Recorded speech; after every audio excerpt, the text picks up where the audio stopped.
Aleluia, aleluia, aleluia, aleluia, aleluia, aleluia, aleluia, aleluia. Acreditastes, Tomé, porque me vistes. Felizes os que creram sem ter visto. Aleluia, aleluia, aleluia, aleluia. Senhor esteja convosco. Ele está no meio de nós. Proclamação do Evangelho de Jesus Cristo segundo João. Glória a vós, Senhor. Ao anoitecer daquele dia, o primeiro da semana, estando fechadas por medo dos judeus as portas do lugar onde os discípulos se encontravam, Jesus entrou e, pondo-se no meio deles, disse: a paz esteja convosco. Depois destas palavras, mostrou-lhes as mãos e o lado. Então os discípulos se alegraram por verem o Senhor. Novamente Jesus disse: a paz esteja convosco. Como o Pai me enviou, também eu vos envio. E depois de ter dito isto, soprou sobre eles e disse: recebei o Espírito Santo. A quem perdoardes os pecados, eles lhes serão perdoados. A quem não os perdoardes, eles lhes serão retidos. Tomé, chamado Dídimo, que era um dos 12, não estava com eles quando Jesus veio. Os outros discípulos contaram-lhe depois: vimos o Senhor.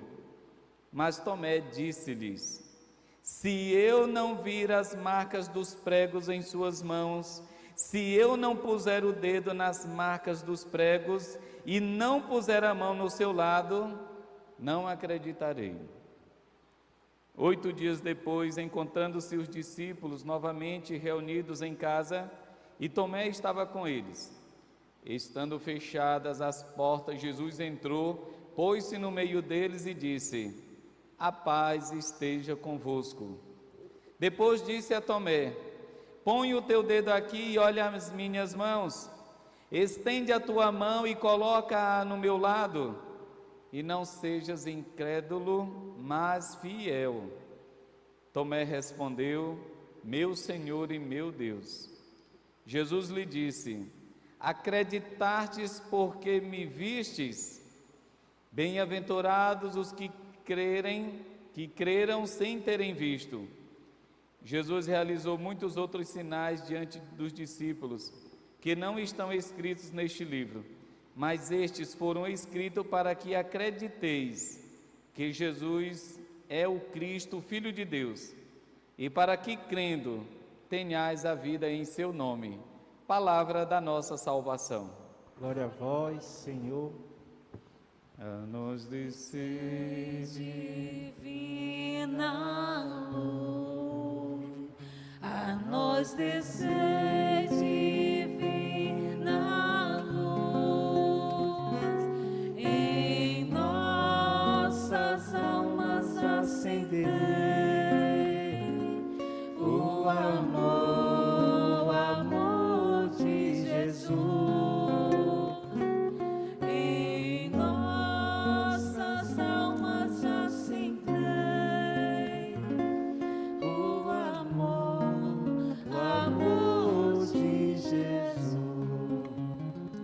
Caríssimos irmãos e irmãs, queridos casais aqui presentes, nós estamos felizes por estarmos aqui celebrando esta Santa Eucaristia, que deve ser, como nos ensina a doutrina da nossa igreja, o ponto mais alto da nossa fé. Assim, o catecismo da nossa igreja nos descreve que a Eucaristia é o ápice, é o cume, é o ponto mais alto daquele que nós cremos, Jesus Cristo. E cada vez que celebramos a Eucaristia com esse intuito, com essa intenção, e de fato é verdade, de nos encontrar pessoalmente com Ele, que se dá para nós na Eucaristia, no dia a dia da nossa vida, mas de maneira muito particular e singular em cada domingo, dia do Senhor por excelência. Dia em que o Senhor, assim como as suas aparições no período pascal, a começar no domingo da Páscoa da ressurreição, quando o Senhor ressuscita glorioso para nunca mais morrer, agora vive vencedor sobre o pecado, a morte e o mundo, Jesus agora vive para nunca mais morrer e nos comunica esta grande alegria, esta grande vitória. E diz a Sagrada Escritura que ao ressuscitar Ele traz para a humanidade como um todo, aqueles que crerem nele, a marca desta vitória que foi selada quando Jesus, naquela manhã da ressurreição, dia de hoje, domingo, Ele ressuscita glorioso, como havia dito para os seus discípulos, antes da sua paixão, da sua morte, antes da sua entrega para os pecadores.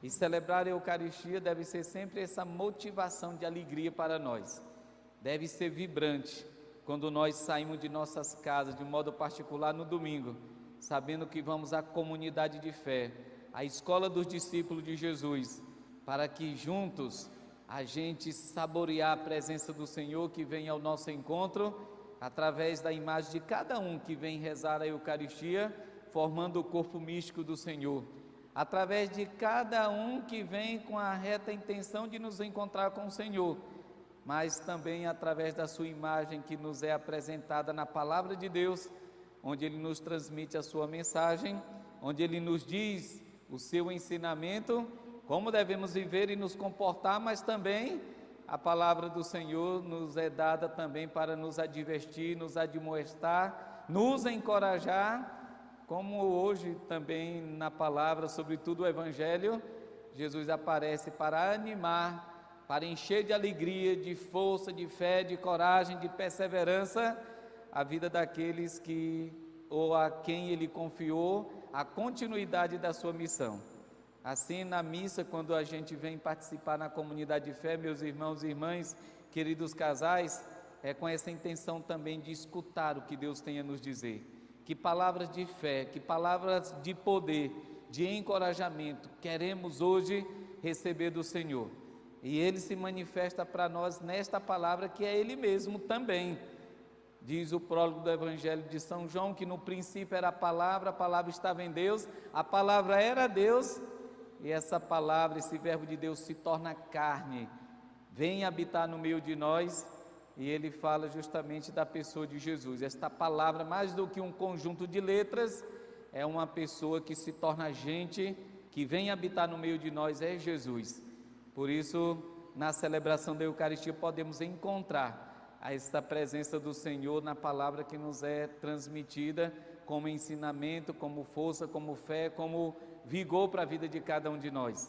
Mas essa presença do Senhor que também está acima de tudo, quando Ele se dá para nós na Eucaristia. Tomai todos e comei, tomai todos e bebei, isto é o meu corpo, isto é o meu sangue. Portanto, Ele está dizendo que não parece, não simboliza, mas Ele diz, isto é o meu corpo, isto é o meu sangue. Ora, se é o sangue, se é o corpo, então é Jesus totalmente, plenamente dado para cada um de nós e que se oferece e que se sacrifica em cada missa que nós celebramos para que a gente tenha vida e vida em abundância.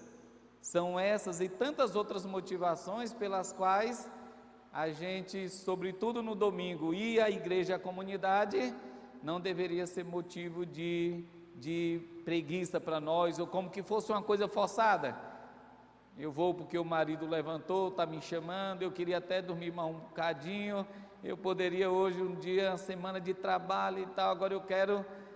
A gente, quando não entende esse grande mistério, a importância que é a celebração da Eucaristia, esse encontro pessoal meu, nosso com Jesus, a gente não precisaria nem sequer botar despertador, não precisaria do marido animar a esposa ao seu marido, nem os pais aos filhos, os filhos aos pais, os irmãos entre si, sabendo que é o dia do encontro da família de Deus, do seu povo, que é o dia em que Deus se manifesta para nós, nos trazendo a sua paz, a fé, a coragem, o ânimo, o dia em que Deus nos aponta que diante das dificuldades que nós passamos, nós vamos encontrar a solução e todas as provações, problemas, dificuldades vai findar, vai ter um dia em que vai terminar, é apenas uma provação que estamos passando. Ora, se estamos passando, significa que se começamos essa caminhada, se iniciamos uma tal provação na nossa vida, ela tem o seu começo, tem o seu meio e vai ter o seu fim também. E se nós perseverarmos no Senhor, com toda certeza, Ele vai nos dar a graça, a força, o encorajamento para chegarmos até o fim, pois assim é a vida de todo homem, de toda mulher que é chamado por Deus para uma missão nessa igreja, seja nós na vida consagrada, sacerdotal, religiosa, seja vocês casais na missão que vocês abraçaram no matrimônio, de ser esposa, de ser esposo, de ser pai, de ser mãe, de sermos filhos também. O Senhor vai nos dar a graça, porque em todas elas haverá sempre provações. Todos aqueles e aquelas que assumem o apostolado da igreja nas diversas missões na comunidade de fé, os leigos e leigas na sua missão de serem testemunha e amor de Deus no meio do mundo, e como Jesus também cumprindo a missão, a tarefa de transmitir a fé, de realizar a missão que o Senhor lhes confiou, e uma dessas missões, sobretudo, a de transformar o mundo com a fé, com o amor, com o exemplo, com o testemunho que o Senhor nos dá, a partir da sua palavra, da sua vida como um todo. E essa transformação social que nós devemos atingir no nosso meio, nas nossas cidades, ela deve começar inicialmente dentro da nossa própria casa. Eu comigo mesmo, o que é que existe dentro de mim que precisa ser transformado, que precisa ser modificado, para que eu seja uma centelha do amor de Deus a brilhar neste mundo? O que nós como casais precisamos mudar para sermos um sinal de Deus, nós como família? E somente a partir dessa transformação que começa dentro da nossa própria casa, é que nós iremos atingir a sociedade como um todo. Afinal de contas, a sociedade lá fora, ela é um reflexo daquilo que nós somos dentro de nossas casas. Se dentro de nossas casas não existe amor, não existe cumplicidade, não existe fidelidade, não existe espaço para diálogo, para perdão, não existe espaço para juntos construirmos projetos para edificar cada vez mais a nossa família, para que dentro de nossas casas podermos colher frutos, para que dentro de nossas casas haja de fato espaço para a comunhão, para acolher a ideia de um e do outro e optar sempre o que for melhor para nós. Se dentro de nossas casas não existe esse espaço de fé, de comunhão, de intimidade com Deus, lá fora também na sociedade não vai haver.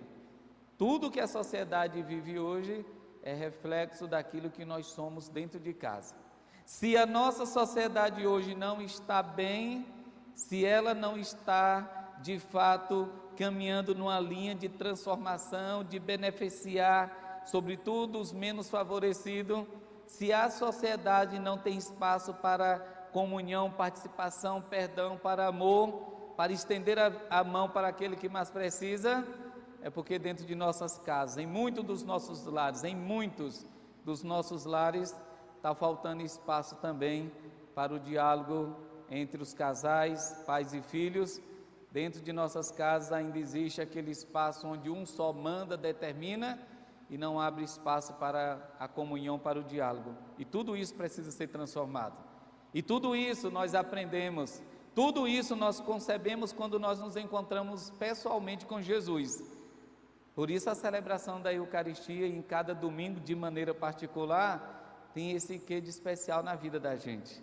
Não é ir só por ir, não é porque é um preceito, ou entre aspas é um dever meu ir, mas eu vou porque vou me encontrar com o meu amado, com o meu Deus, com o meu Senhor, com o meu Salvador, com o Senhor de nossas famílias, aquele que é a base, o alicerce de sustentação das nossas casas. Vamos escutar o que o Senhor tem a dizer para nós, para mim pessoalmente, para nós casais, para nós família, para que a partir do ensinamento do Senhor, a gente possa acolher aquilo que Ele determina, que Ele está dizendo para nós, e ao terminar a missa, ao voltar para nossas casas, a gente fazer viver aquilo que a gente acolheu de ensinamento na comunidade de fé, aquilo que Jesus nos disse, aquilo que Jesus Cristo de fato realmente nos animou para que a gente possa prosseguir na fidelidade à missão que Ele nos confiou.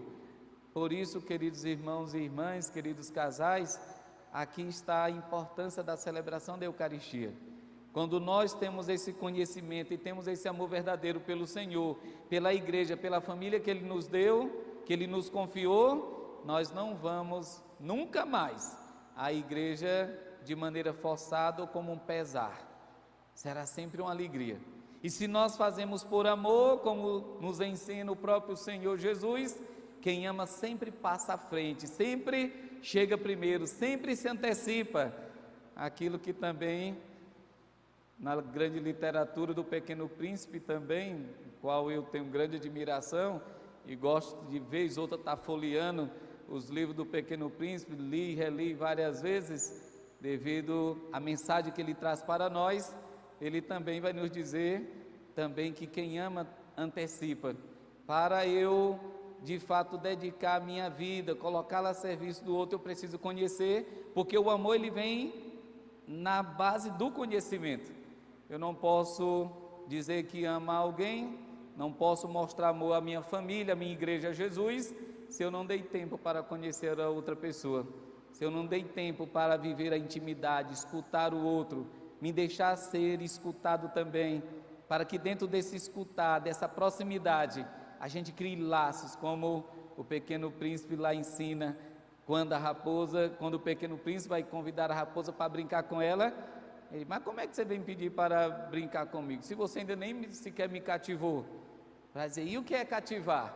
E ele então vai dizer justamente isso que tenho dito, dá tempo, escutar, ao escutar o coração da outra pessoa, sentir com o coração, olhar com amor de profundidade no mais fundo da outra pessoa, amor este que não precisará nenhum outro dizer o que está sentindo, seja alegria, seja uma tristeza, uma preocupação, o coração verdadeiro que ama o outro vai de fato conceber, vai sentir, experimentar com o outro, vai ter compaixão, como é o sentimento de Jesus para conosco, com a comunidade, com a sociedade que sofre, que vive situações de morte.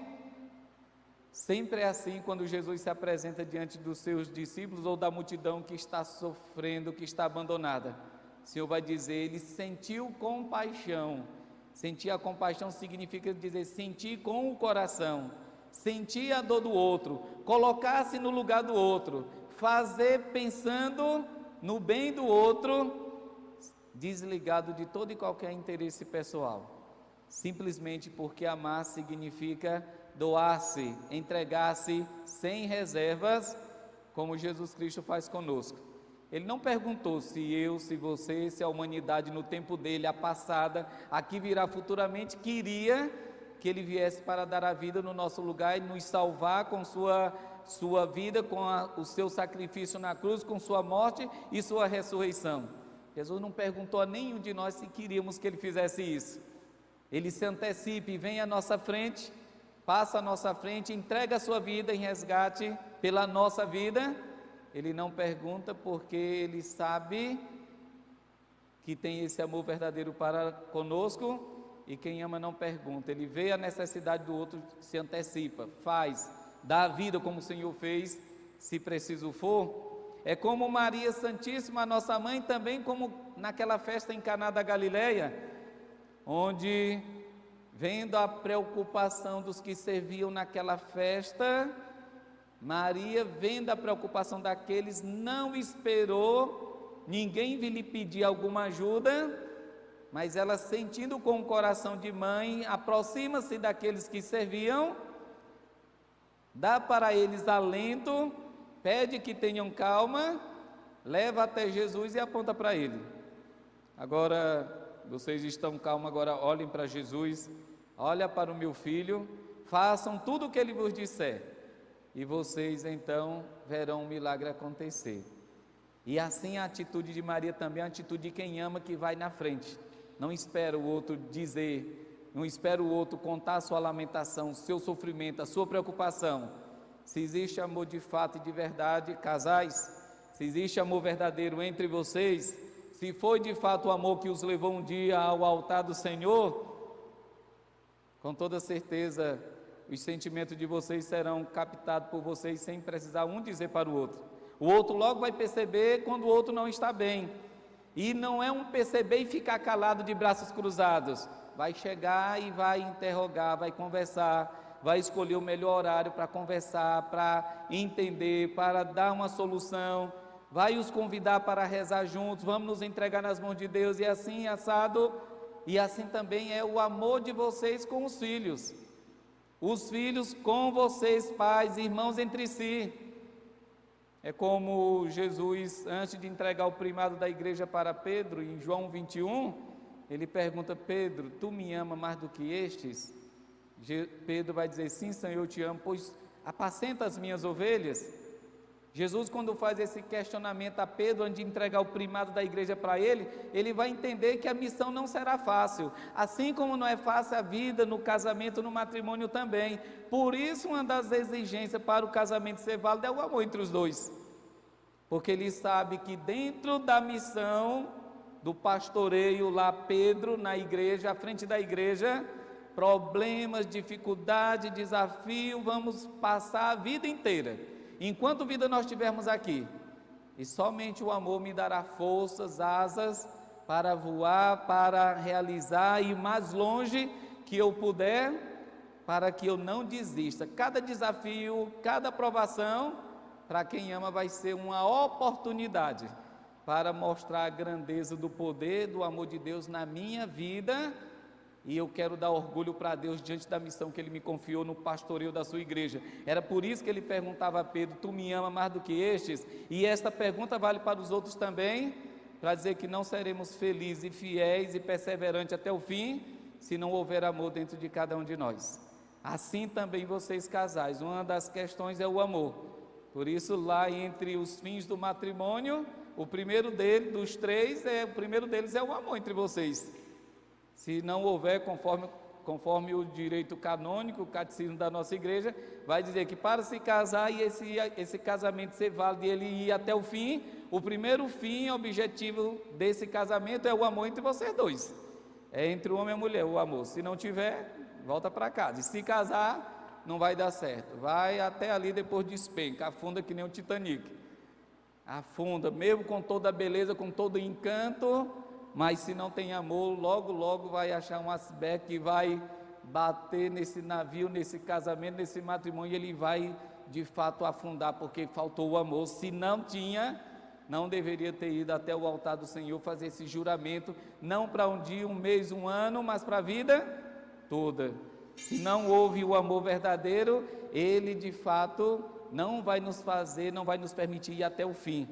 Depois deste primeiro fim, o outro é a prole, é os filhos que Deus lhes confiar, e o terceiro é a educação e o acompanhamento dos filhos que Deus lhes confiar no matrimônio. São estes os fins para aqueles que se dão em casamento na nossa igreja. E voltando lá para Pedro, falando da questão do amor, ele perguntou: me ama mais do que estes? Ele diz sim. Se a gente ler a nossa Bíblia atual, CNBB, pastoral e outras, nós vamos ver as três perguntas: tu me ama, tu me ama, tu me ama. Mas no texto original, a terceira pergunta, quando Jesus pergunta a Pedro, ele já não pergunta mais se ele o ama. Na terceira pergunta, Jesus diz no texto original: Pedro, tu ao menos me conheces?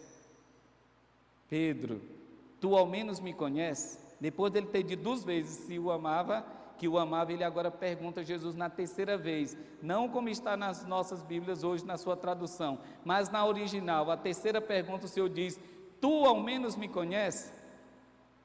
Para dizer que o amor, ele supõe o conhecimento. Para o amor ser verdadeiro, significa que eu preciso conhecer o outro. Por que Jesus Cristo, Deus nos ama infinitamente e este amor por nós nunca se acaba? Porque Ele conhece todos nós. Ele sabe que eu sou virtude, sou graça, mas eu sou pecado também.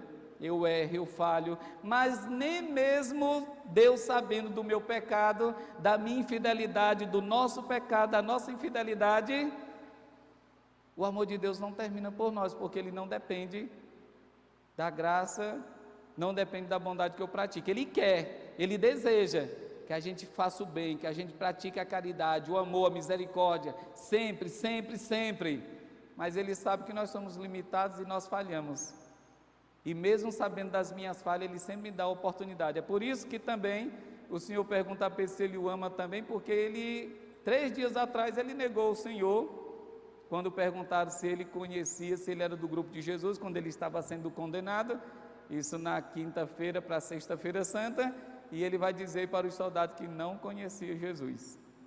E ainda antes desse episódio, quando Jesus diz que ele vai ser traído naquela noite, Pedro passa na frente dos outros e diz: não, isso não vai te acontecer, ainda se for preciso dar a vida por ti, eu vou dar minha vida pelo Senhor. E Jesus diz: darás a vida por mim? Ainda hoje, Pedro, o galo não cantará e você vai me negar 3 vezes. E aí Pedro se calou e mais tarde aconteceu como o Senhor disse, negou Jesus 3 vezes, mas nem por ter negado, nem por ter sido infiel ao Senhor, o Senhor deixou de amá-lo, o Senhor deixou até de confiar a igreja dele nas mãos dele, como primeiro papa da nossa igreja, Pedro.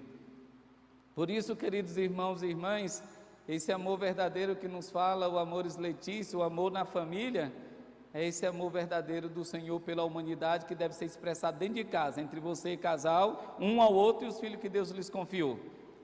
E é justamente embasado e fundamentado e sustentado neste amor, que nós queremos receber a visita de Jesus diariamente na nossa vida. Quando as coisas não estiverem bem, que Ele chegue e nos comunique a sua paz, como hoje Ele comunica 3 vezes: a paz esteja convosco. Jesus sabia que não estava bem, que eles estavam preocupados, que estava passando por toda aquela situação, mas Ele chega não para focar no problema, mas para focar naquilo que nos traz a paz, que nos faz forte, que nos faz ir adiante, que nos faz realizar a missão que Ele nos confiou. Ele comunica 3 vezes a sua paz. Depois, o Senhor apresenta para ele as chagas, para dizer: vocês estão aí com medo, reclamando das coisas? Eu ressuscitei, estou aqui. Mas Jesus traz as marcas do ressuscitado, as marcas do sofrimento. Jesus ressuscitou, seu corpo está glorificado, mas as marcas do sofrimento da humanidade veio com ele, para dizer: eu venci o mundo, não foi fácil.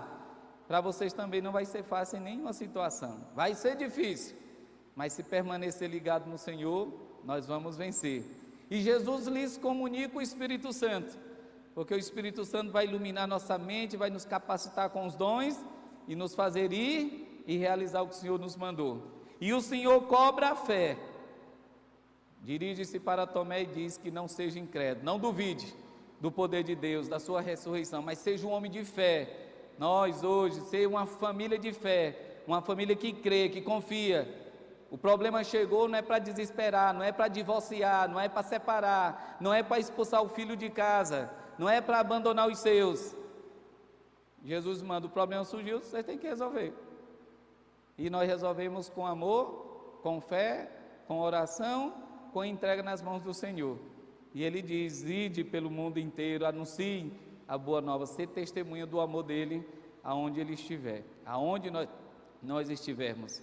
Então queremos pedir ao nosso bom Deus que ilumine a cada um de nós, que ilumine nossas famílias, que ilumine vocês, casais da nossa arquidiocese, pastoral familiar, junto com todo o setor família da nossa arquidiocese e do mundo todo, para que no amor, com amor e por amor ao Senhor e às nossas famílias, nós possamos transformar este mundo, fazendo dele um mundo mais justo, mais irmão, a partir da transformação das nossas famílias, na fé, no amor e na divina misericórdia do Senhor.